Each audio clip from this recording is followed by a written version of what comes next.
First Devara trailer చూడగానే నాకు first ఏమనిపించిందంటే music, background music ఏంది ఇంత సింపుల్గా ఉంది అని అనిపించింది. దాని తర్వాత ఈ ట్రైలర్లో మోస్ట్లీ ఎన్టీఆర్ గారి యాక్షన్ సీక్వెన్సెస్ చూపించారు. విజువల్స్ కూడా చాలా బాగున్నాయి.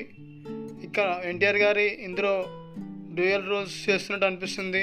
కొడుకుగాను సన్నుగా గాను డబుల్ యాక్షన్ అనిపిస్తుంది. ఇక మెయిన్గా ఒక సముద్రాన్ని మెయిన్ ప్లాట్ చేసుకొని స్టోరీ నడుస్తుందని అర్థమవుతుంది. మెయిన్ కాన్సెప్ట్ అయితే సముద్రంలో జరిగే కొన్ని ఇన్సిడెంట్స్ని మనకు హైలైట్గా చూపించబోతున్నారని అర్థమవుతుంది.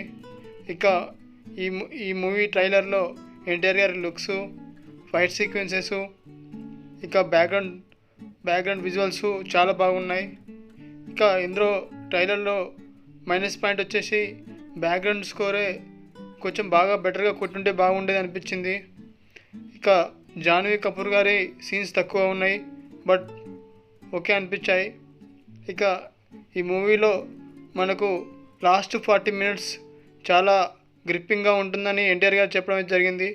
సో ఈ క్లైమాక్స్ కోసం అయితే మూవీ చూడాలని అనిపిస్తుంది నాకు. So thanks for the watching. ఈ వీడియో మీకు నచ్చినట్లయితే లైక్ చేయండి, సబ్స్క్రైబ్ చేసుకోండి. Thank you.